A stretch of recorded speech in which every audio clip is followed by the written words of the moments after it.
This is the 160th episode of CloudFocus Weekly for the third day of Dreamforce in November 2013. This episode is titled Live at Dreamforce 13 Day 3. Quite appropriate. CloudFocus Weekly is brought to you by Arkus. But before we get started, I want to let you know that we are broadcasting this podcast live from the Community Live studio, as if you couldn't hear that, at Dreamforce. Brought to you by ReadyTalk. ReadyTalk delivers audio and web conference services that empower customers to successfully conduct audio and web conferences of all sizes. You can read well. I do. I can't actually read well. You read. I am your host, Jason Atwood, and joining me, co-host, with a voice that's somehow better than mine. I don't know how that's possible. Me neither. Because you sleep. I don't sleep a lot. Yeah. I'm doing really well this year. You know what it is? I had a new secret plan. Okay, well, I'm going to let the secret out of the bag. I was going to say my co-host Justin Elstein. Oh, well, everyone knows who I am. Okay. Wow, not really. I'm pretty popular. So in your I have own a new dreams. secret plan that I'm going to let out into the universe today for everybody. So starting 2 days before Dreamforce, yes, I went out and I bought a box of that emergency vitamin C packs that you put into water and dissolve it. Yes. So starting 2 days before, I've been drinking water with that in it in the morning, every morning. And I've been stockpiling my vitamin C. And I'm feeling good. Wait a second. Let's start this podcast over. This podcast brought to you by Emergency. No, just a good plug helping you get through Dreamforce. Well, you need something because every year I've ever come to Dreamforce, which is a lot, I've gotten sick. So every single Dreamforce, I've gone home sick. It is a good tip. I would add to that tip of there are two other things. So I've done that for years. I do not emergency. I do the airborne. Same thing. Yeah. The other tip is, and this is one I've added on for the last couple of years. I bring my vitamins. So I take vitamins and stuff. But when I travel, I sometimes don't bring them because I'm like whatever. But I actually bring them. I take them every morning, and it makes me feel like I'm alive. $1 million. Like $150. But the other trick, and this is a real good trick, is water. Yeah. You need to hydrate. Not only will you probably be drinking a lot of alcohol while here, but you need to drink. So I have drink a lot of what? Alcohol. Who? Alcohol. I'm not 21. Marathon.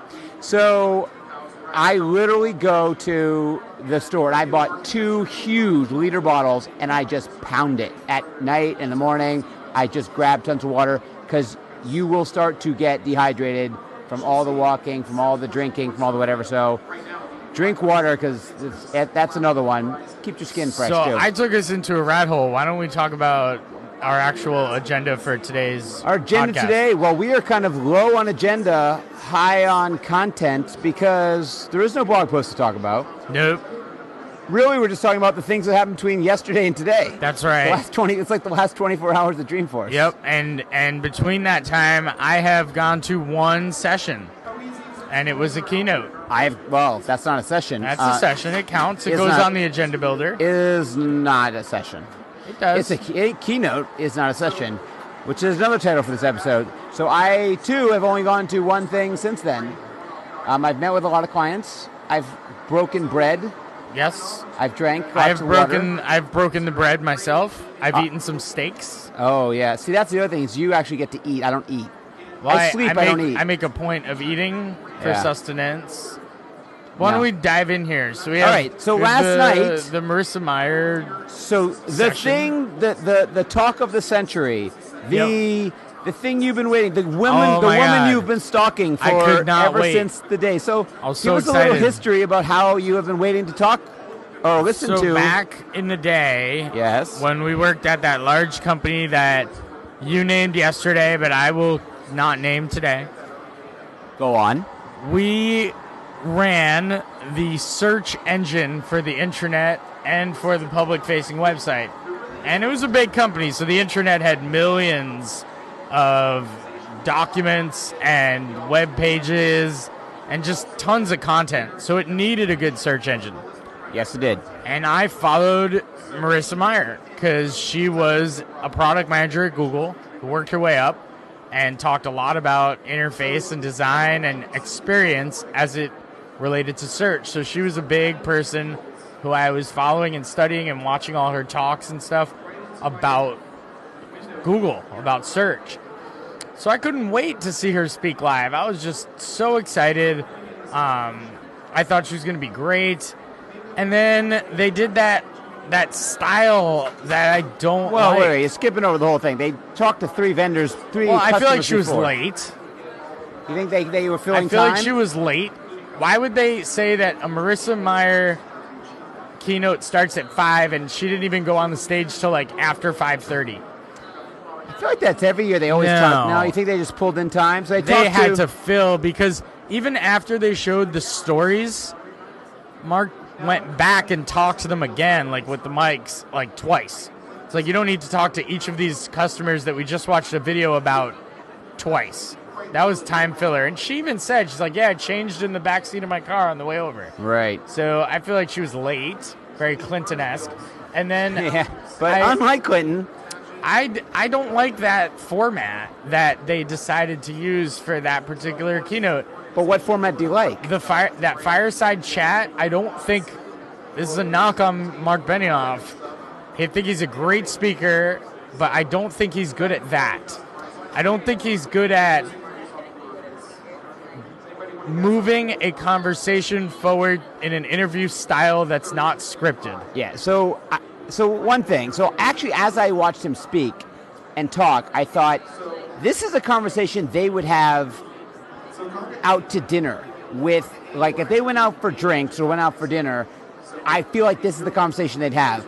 And if you sit, I mean, if everybody ever recorded you talking to your friends or talking to someone who you admire or whatever, who you haven't seen in a while, your conversation is sometimes boring and sometimes all over the place and sometimes non-sequential and sort of loops back on itself like a normal conversation does. And a good interviewer knows how to move a conversation along to its different points. So where I really felt like it was, and so I'm conflicted because I felt like watching him, he is so personable and he does have the ability to talk to people. Like you could sense he really likes her and was really interested in talking to her.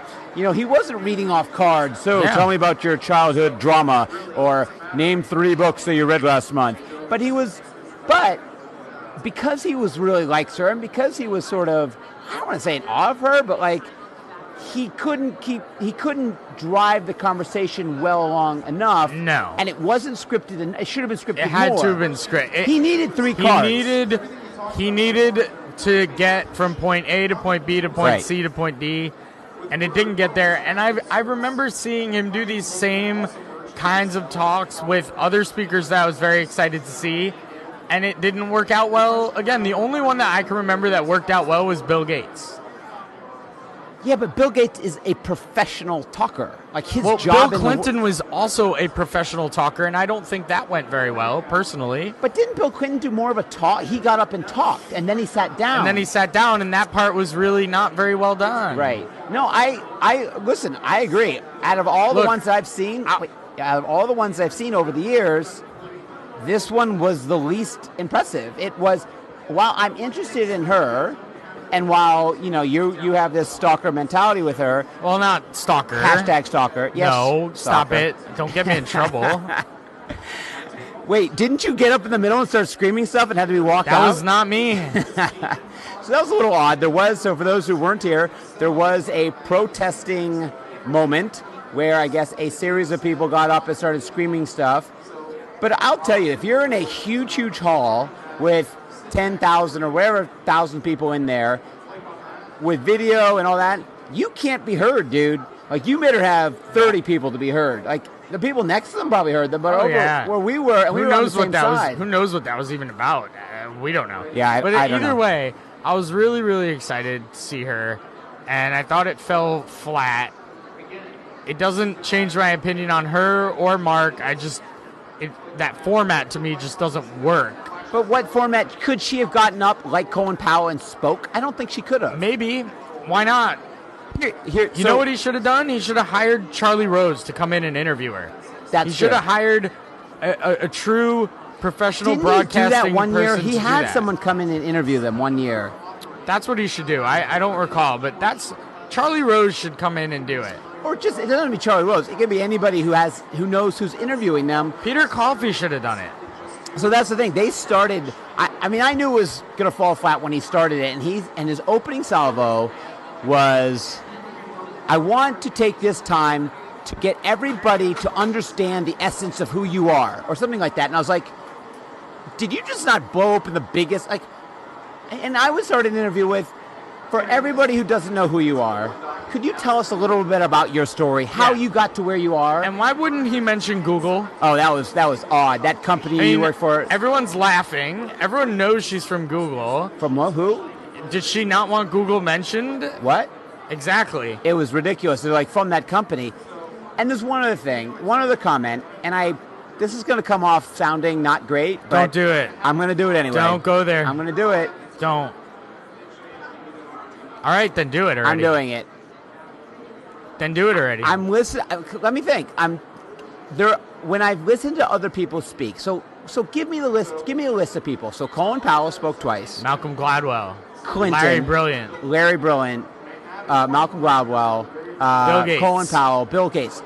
Marissa Mayer. If you take that list of people, I think she stands out. The only woman. Yep. But this is going to sound odd, but I don't feel like she's accomplished enough to really be up there talking about her experiences. Because honestly, she's been successful at a company and then went and has now run the second company for a year. President Clinton was a president for 8 years. He was a governor. I mean, Colin Powell. I mean, these people have 30 years worth of experience in their industries. They are experts. She could be in 20 years. I'd rather have Meg Whitman. Yeah, he had her at the opening keynote. But do you know what I'm saying? And she has much more of a pedigree to have spoken at that level with him. That's what I feel like it is. I admire her for her youth and for her where she is now. But her story is not written. Her story is just beginning. Yep. And so, there really isn't a lot to talk about. She won't talk about where she was, so you can't talk about that. That was weird. And then she's been at this company for 1 year. Yeah. 1 year. And why didn't, one of the things that they started with was all about, the dedication of the conference itself to females in industry and leadership. And he didn't really go there. He could have stayed there. He could have went there a little bit. He didn't go there. Like, hello, you're the CEO of a huge company. Yeah. I mean... And you're a woman. Let's talk about that. Talk about the challenge. How'd you get there? I could have thought of 10 questions that would have been... Even that. What if he had put up Next year, we're just going to have Marissa Mayer on the podcast. Yeah, we'll get her on. Instead of the keynote. Now that I've just insulted her, I'm sure she'll come on. You didn't insult her. You just insulted how it went. Yeah, I just feel like when you stack her up against the other speakers... When you stack her or stack rank her? Stack rank. Okay. Drink. When you stack rank her against all the other speakers, I feel like their depth and knowledge and experience are so great that I was overwhelmed. I mean, Powell was overwhelming. Yes, Powell was overwhelming. Life-changing. You left his speech, and they did the same thing. He talked, and then they went and had the little fireside chat. But you left that, and you just thought, wow. I've been moved. Malcolm Gladwell moved me. Larry Brilliant moved me as a human being. Moved you right out of your seat. She didn't move me. Oh no, he didn't let her really. But I don't know if she has the story yet to move anybody. She has the story of someone who, again, did very well under a certain company that cannot be named, and then took over an amazing job with a huge challenge that has not been finished. It's not like Yahoo's like the number one anything ever again. She's redesigned a few products, but it's still in a lot of trouble. PB&J. I thought towards the end she got better as they started to roll, as she started to talk about her experiences. I think she was just late and flustered, and the format didn't help her. Right. I agree. And next time, get someone to come up. I like the talk. I like when someone gets up and does a talk, like a TED Talk. Yeah. Have her do a 20-minute TED Talk style, and then talk to her. Then question her. Why not? Because then I can at least get her to just get up and tell your story. Everybody can tell the story in 20 minutes. Hi, I'm Marissa Mayer, and here's my story. and then sit down and talk to Mark Right. MB. Yep. All right, so that was that.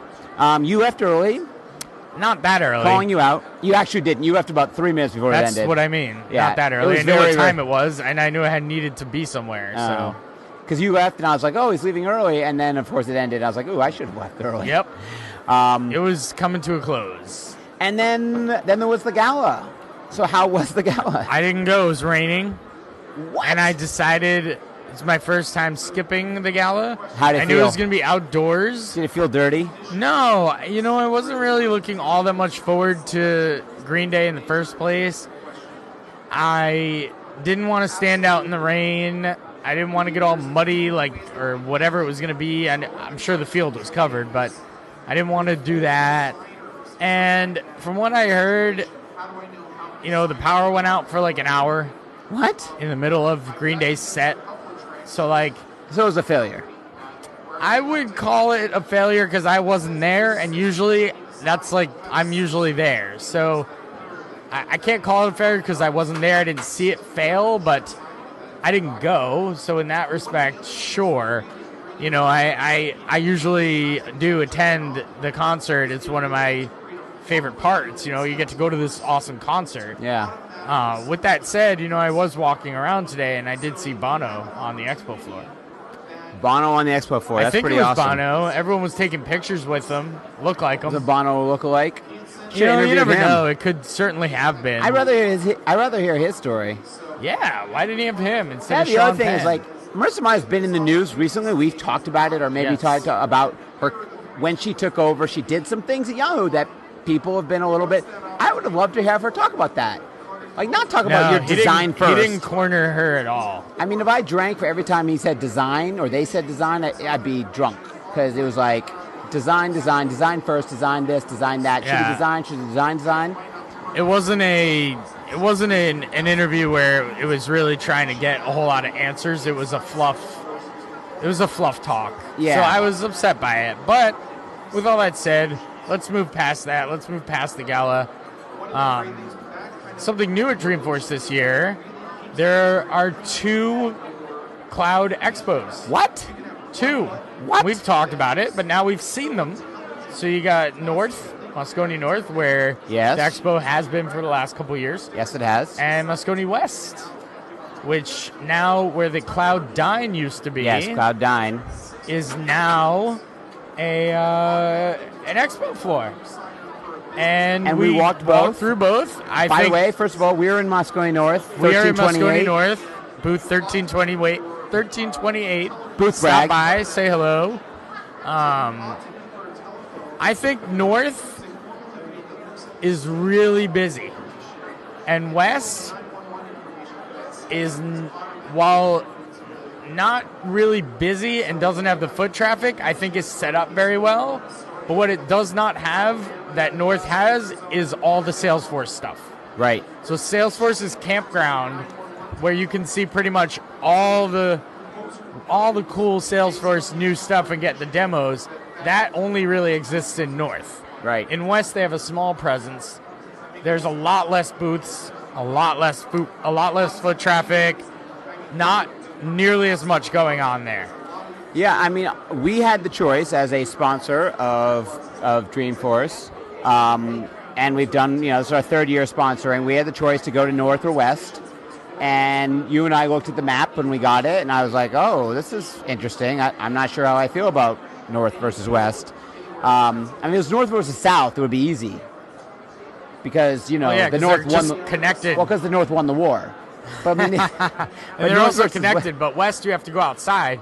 And I think with the rain, it's quite an advantage to be in North because there's a lot more happening in North or actually happening in South, which is connected, so you don't have to go outside to get to it. People go to South for the keynotes, and then they come to North after. They just wander over. So we chose North because of that, and we chose. Round of applause, everybody. Yeah, round of applause. That's Conga from the Success Community Theater. I think that's not Chris, is it? No, someone else. So anyway, I think it's as an experiment, okay. As a go it's forward, not going away. Well, they might. If they get enough complaints, they will. Well, the complaint will be what? You put me in a place where there's not enough people? That's right, and I won't pay for it next year. Okay, well, then you can't have a booth. Okay. I mean, really. Well, Because wouldn't you say North is sold out? North is sold out, but West was not. But that's what I mean. If you want a booth, so this is where that's all you get. Sorry. Okay, yeah. Other changes. So this is a change. This Success Community, Salesforce Success Community Zone. Yes, it's 3 zones. We are sitting in the Success Community Zone right across from the Salesforce.com Foundation Zone. And to the left of us is the Customer Success Zone, powered by Premier Success, where I think people are doing their one-on-one success clinics that you can sign up for. Much more show me how to build stuff. Bustling and hustling today, I'll tell you. Much more than yesterday. Yeah, there's a line in front of us, people waiting for espressos. Well, from the MVP espresso machine.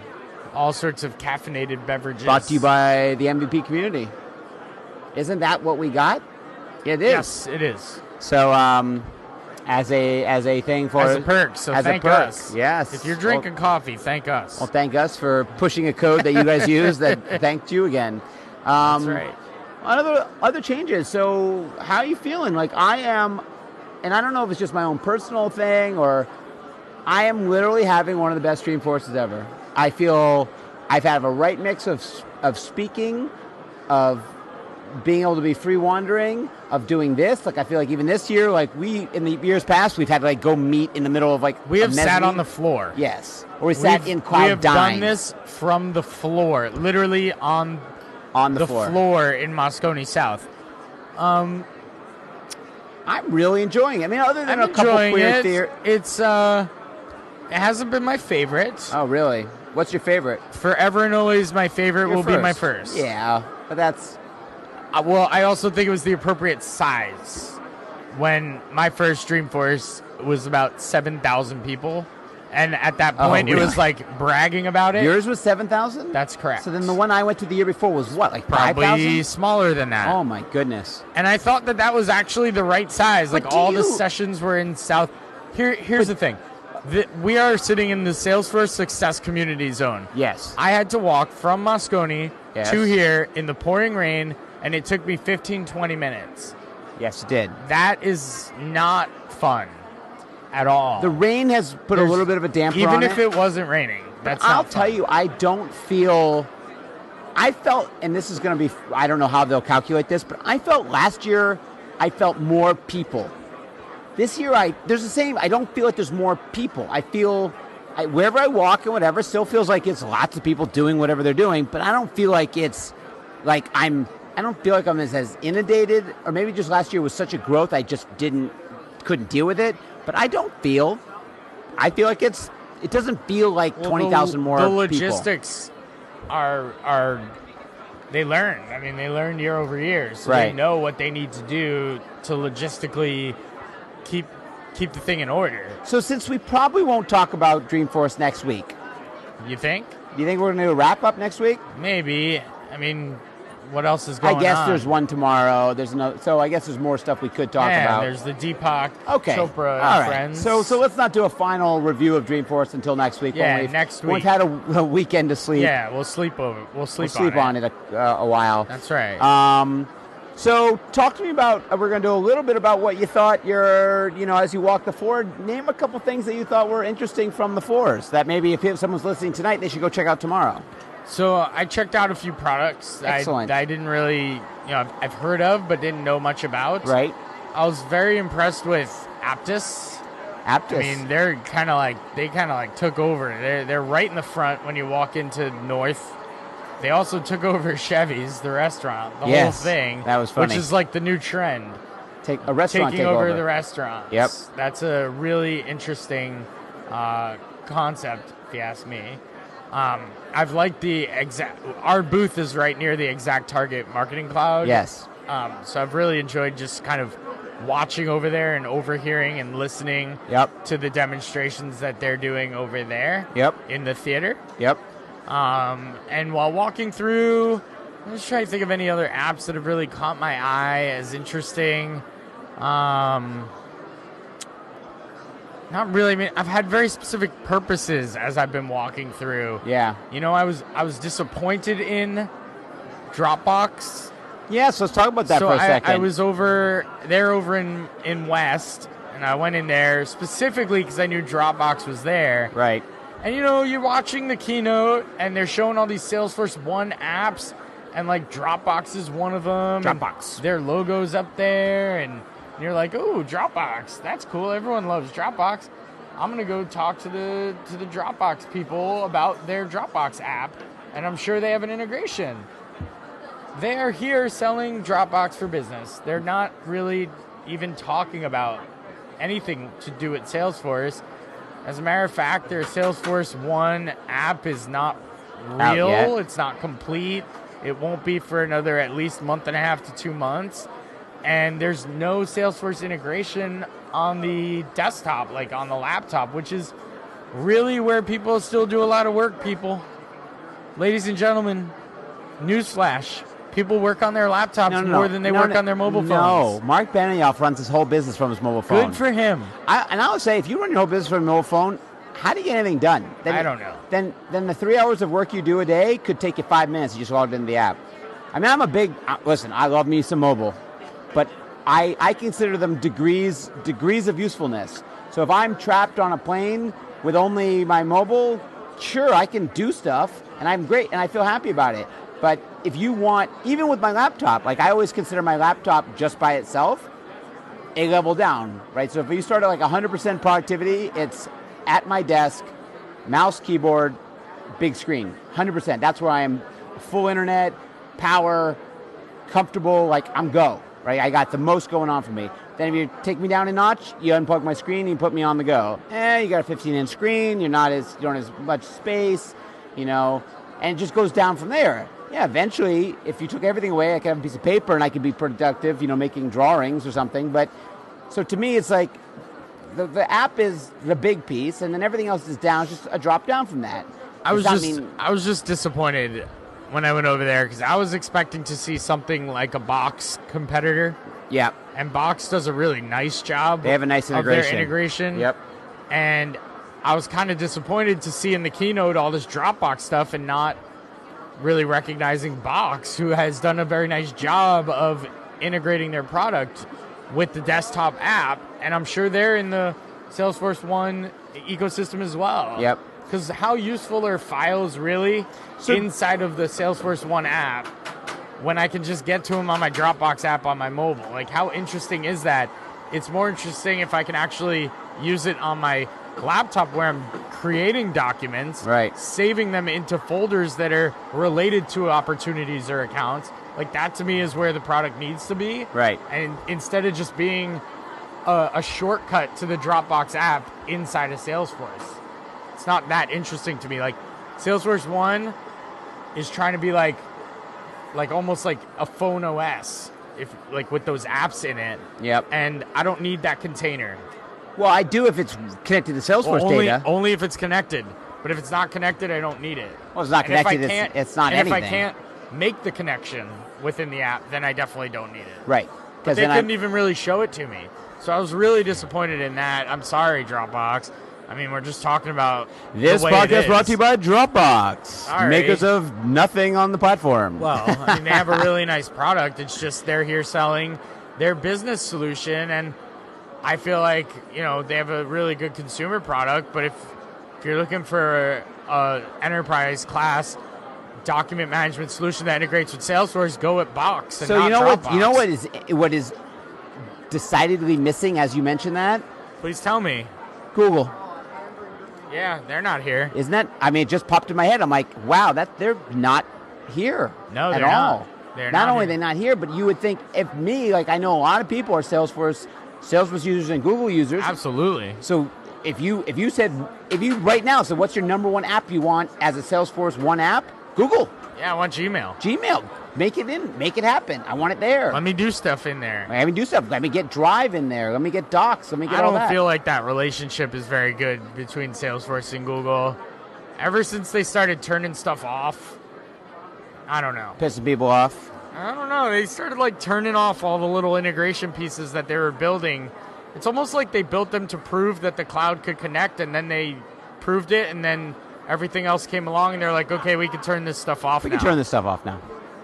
Well, I think it's about time to wrap it up, because you're giving me the wrap-up signal. I gave you the universal wrap-it-up signal. It's the wrap-it-up signal. Those are fingers going in the... Well, circles. Everybody can see us doing this, so we're doing this.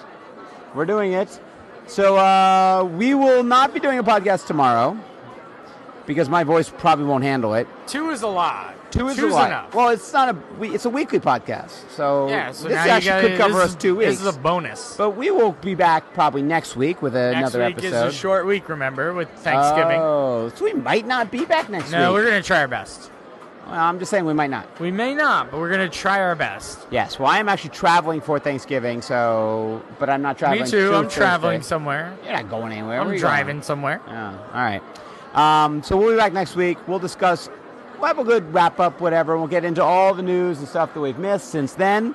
We'll be Justin throwing stuff to people in the audience. Oh, good catch. And now he's talking to people in the audience where he's still being recorded on a podcast. Thrown at me. It works. All right, so we'll be back next week.